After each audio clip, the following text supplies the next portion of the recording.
creating cultural awareness and understanding. This is Culture Clique. Culture Clique is written and produced by KQAL FM on the campus of Winona State University. So you're tired of the cable bill, or you just want to simplify, and you want to cut the cord. But what does that mean? And what is a hulu or a roku anyway? How do you tell all these streaming services and devices apart? Well, today on Culture Clique, we find out what it means to cut the cord and move towards streaming TV. Samantha Berhaw from the Winona Digital Literacy Project addresses some frequently asked questions for us, as well as giving some good advice on how to figure out which streaming service might be right for you. I'm Bill Stoneberg, and we're cutting the cord with Samantha Berhaw on today's Culture Clique. Thanks for joining us today, Samantha. Thanks. I was really interested when I saw this topic that you were going to have this class here. I was really interested because I've actually cut the cord myself a couple years ago, but I don't look into a lot of other services, so I don't really know what's out there. I went with the Roku. It seemed cheap and easy at the time, and this was pretty cool. But I'm curious, what made you want to cut the cord? Oh, God, what made me want to cut the cord? Well, my cable bill was getting expensive, over $150 expensive, and that was just not happening. And I had heard people talking about Sling TV and how it was basically expanded. Some people I knew were going to have just cut down to a basic plan from their cable company and have Sling TV as their expanded. And some people were going to try the antenna that I knew. But I thought, I can do this. Do I need those basic channels? Not really. Sometimes yes, but not really. Right. Mm-hmm. Well, I'm always curious about that too, because I don't have any of the local channels anymore, so I don't get the local news or anything. I just have to go online for that stuff. So are there some of the services that do offer that? Yeah, so there's things like YouTube TV that allows you to have those local channels. Hulu Live allows that as well. Fox and CBS and NBC have their own apps, so you can, if you have a preference for networks, you can do that. So I'm primarily CBS, and so I have that app just for myself. And I will say that it's nice too if you want a football game. It's good to have YouTube TV or Hulu Live because you're going to have access to those TVs or to those games. If you have Sling TV and don't have those extra cable channels, then you're not going to be able to watch that. You have to do all sorts of different workarounds. Like with Fox, they allow you to watch a football game for an hour, and then you have to clear your history and watch. Oh, wow. That's the workaround, clear your history. Oh, wow. Yeah. But that is encouraging. So there are options to watch sports. Yeah, there are options to do it. You just kind of have to know your workarounds to do that. And some places like Sling offer extra add-ons that will allow you to watch some of those football games. Okay. Oh, that's good to know. Because I know a lot of people that, are like, I'm never giving up cable because I need my sports channels. Well, that's good to know you can stream that stuff as well. I discovered that actually this year when I was trying to watch the Vikings. Oh, yeah? Yes. Cool. And I kind of want to back up a little bit too. How do you know if streaming is for you, or do you think that this is kind of the way everything is going, or? I think that it's moving that way. I mean, kids these days are strictly YouTube. They're not watching TV. Like when Disney Plus came out, my daughter, who's 13, I said, hey, did you check out this new High School Musical TV series that they have? And she was like, yeah, it's not worth it. I'd rather have YouTube.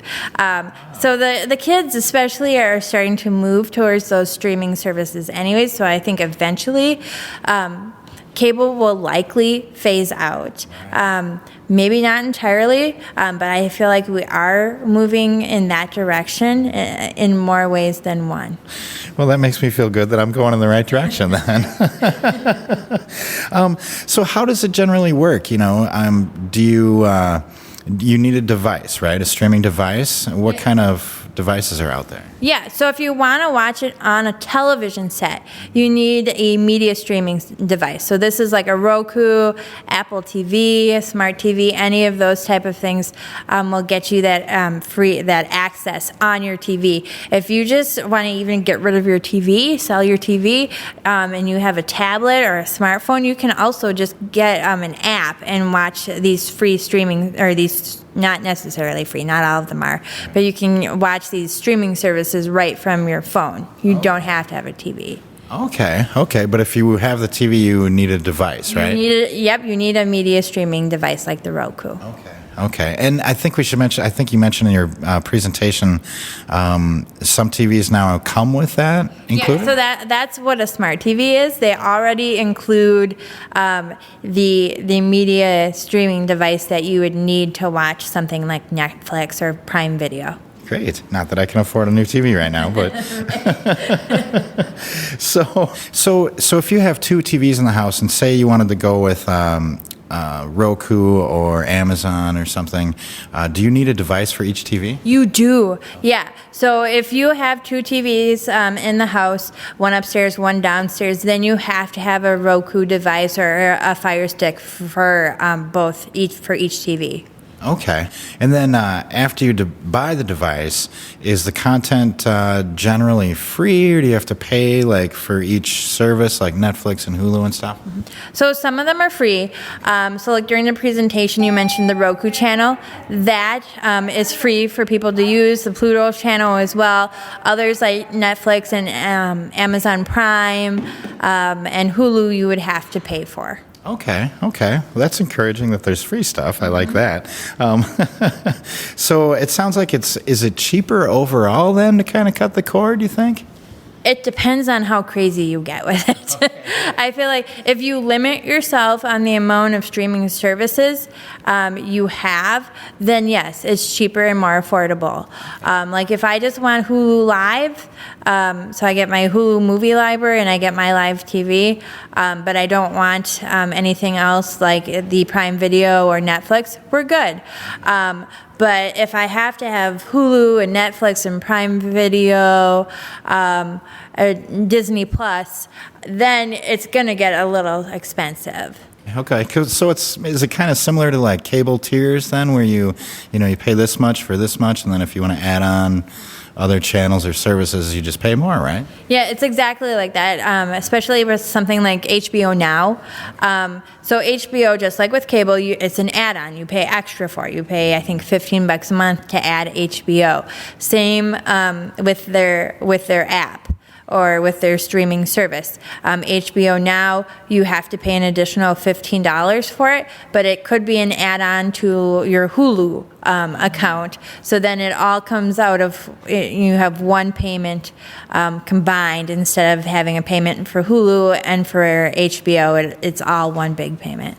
Okay, so really you want to look at the different streaming services and see what they offer and what you can add on then, huh? Yep. You definitely want to kind of look and see what you can add on. Do your research, especially if you're a sports fan, and find out which packages are offered by these different services and find out which channels are available on there.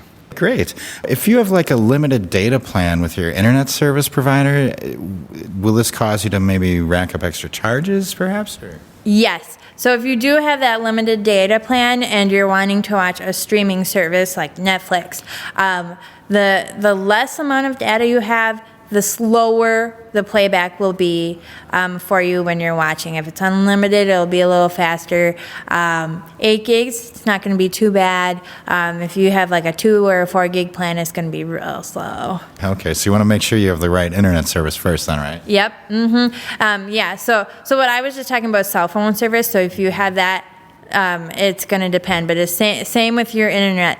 The faster the speed, the better the playback. The slower the speed, the worse the playback. Okay. So what do you see as the biggest advantage to streaming over cable? Well, definitely the cost. Definitely that I can watch it anytime, anywhere. Some of the services allow me to download things so I can view them offline, which is really nice if I'm traveling.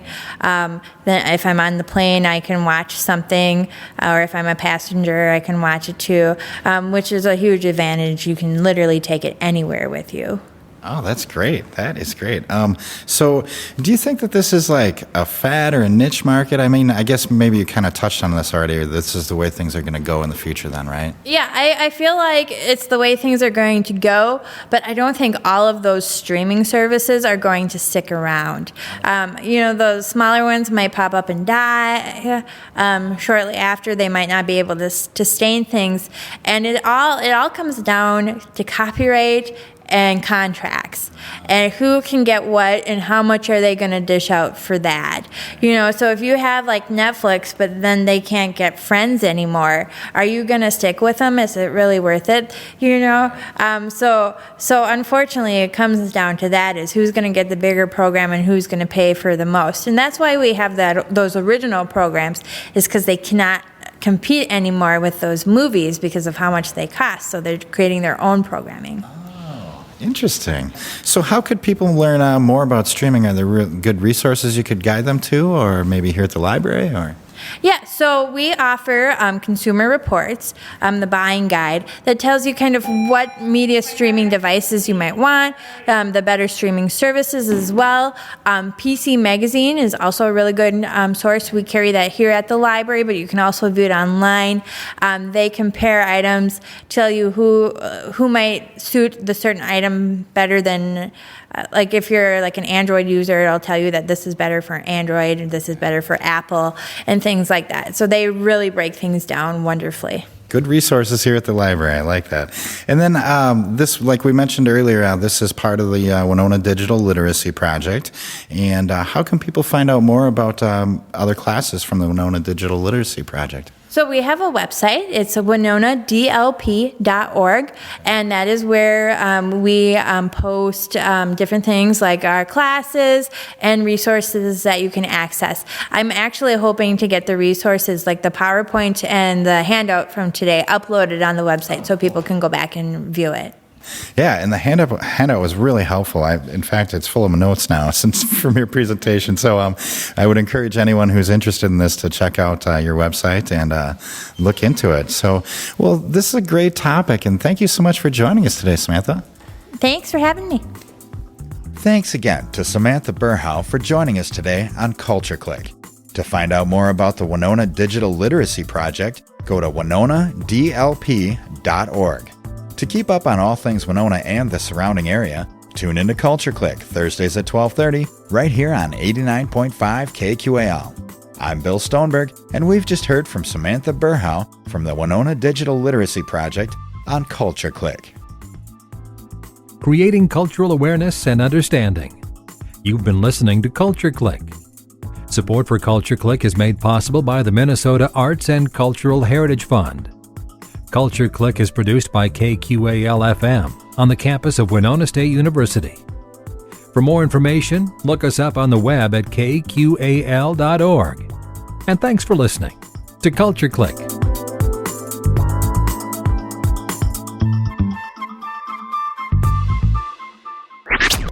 Are you interested in all things Winona and the surrounding area? Find podcasts of Culture Clique and all your favorite KQAL shows at kqal.org. Culture Clique is made possible by a grant from the Minnesota Arts and Cultural Heritage Fund.